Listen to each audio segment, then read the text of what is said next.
Staying in the same location provided greater stability, greater security.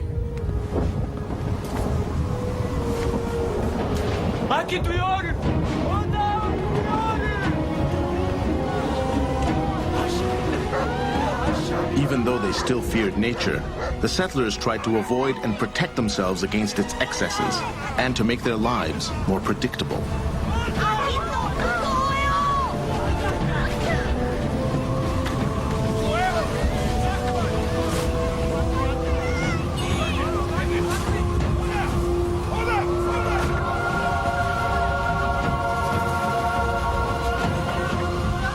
Stone houses withstood wind and fire.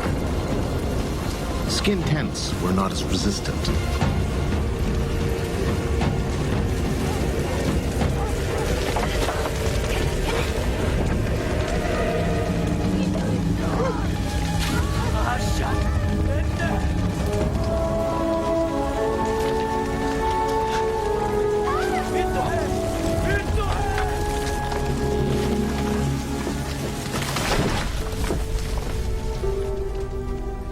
Nomads knew that they could lose everything overnight, that life was precarious. What was there yesterday might not be there tomorrow. This uncertainty was precisely what sedentary peoples tried to ward off.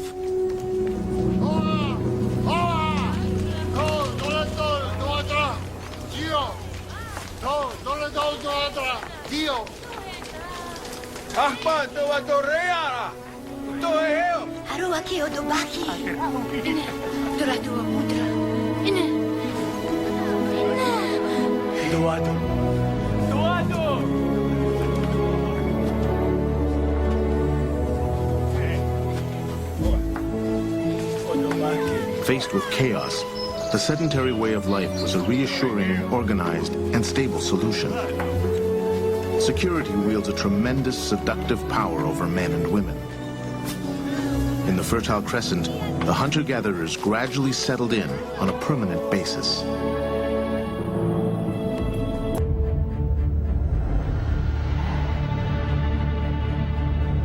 "11,000 years ago, at the heart of the Fertile Crescent stands a monument reminiscent of Stonehenge in England. But it is 6,000 years older, even more impressive, and artistically more elaborate. It is Göbekli Tepe in Turkey, a sanctuary built by hunter-gatherers, a place of pilgrimage to honor the ancestors. Megaliths that stand 5 meters tall. These stones form a series of concentric circles. 250 stelae are still buried underground. At first glance, the sheer size of the work is staggering. Erecting this site required the work, collaboration, and ingenuity of hundreds of men who needed to be housed and fed. For the time, a project of titanic proportions. KLAUS SCHMIDT of the Berlin Archaeological Institute is overseeing the dig.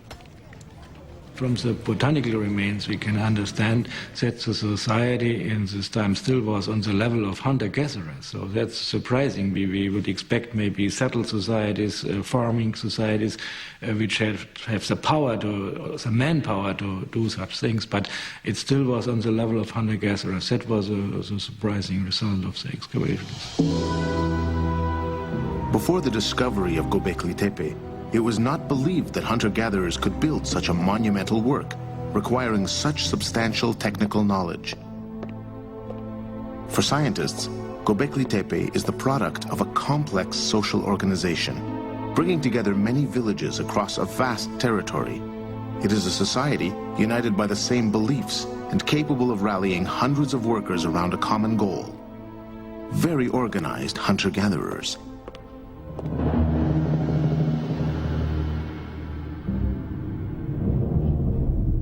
The main characteristic of Göbekli Tepe are these stone circles made of pillars, pillar-like megalithic stones with a height of 4 to 5 meters and a weight of 5 to 10 tons. So they are really megalithic stones, and they have a typical shape of a T form. And we can understand this form very well because some of the pillars have arms and fingers, hands and fingers. So we clearly can understand them as anthropomorphic, as human-shaped. Animals are engraved on these human-shaped megaliths. Foxes, boars, serpents. A real zoo. Ian Hodder of Stanford University in San Francisco sees in this a significant shift in mindset. There are lions and deer and cattle and also scorpions and spiders and all sorts of things. But these are on the human. And so the human has become central. And I think that is the most important shift that we see. Because it's only when humans become central to the natural world and become able to dominate animals that they can domesticate animals. At Göbekli Tepe, archaeologists also found pieces of human statues. And in the nearby village of Urfa, they found a fully intact human statue almost 2 meters tall. It is the oldest one in the world. The Fertile Crescent hunter-gatherers had taken a great step forward. Previously, they had only depicted the animals they hunted and venerated. Now, Homo sapiens dared to represent himself. Man had become aware of his own power over nature. He venerated himself. Man had risen. It was the rise of man.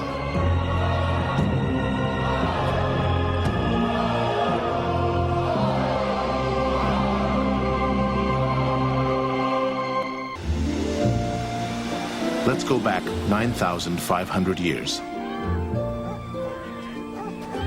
In the Fertile Crescent, the modest hamlets had grown into large villages where hundreds of men and women lived. They still lived from hunting and gathering.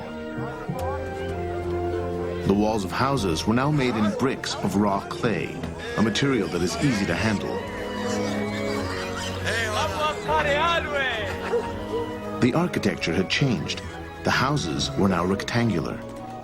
Et ce changement tient au fait que les premiers paysans qui construisaient des maisons circulaires vivaient encore dans leur esprit dans un contexte de sédentarité relative. Une maison circulaire, on ne peut pas trop l'agrandir, donc on est obligé de faire d'autres maisons circulaires, d'autres cases, d'autres pièces, exactement sur le même modèle. Au contraire, la maison quadrangulaire, on peut la découper, on peut l'agrandir en ajoutant de nouveaux cubes. Donc, peut-être qu'à ce moment-là, on passe d'un système qui était jusqu'à présent plutôt collectif à un système plutôt familial, avec une appropriation plus particulière de ce que l'on possède. Et donc, il faut toujours s'imaginer que derrière ces changements architecturaux, il y a à la fois des changements de mentalité et des changements de société.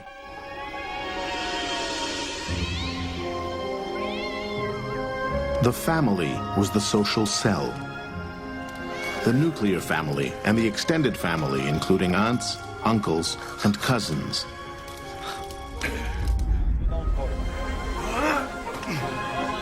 These families gathered together in tribes. Blood ties were important. To find a wife, no need to look elsewhere in another band. A mate could be living in the same village.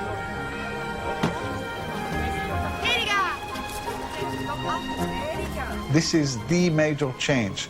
Instead of smaller sites that prevailed in the Paleolithic, you suddenly have your whole community living together. So it's the agglomeration, the clustering of all those wandering bands of hunters-gatherers that belong to your tribe. The people with whom you had communication over large distances in order to mate with them, suddenly they become all inhabitants in one place.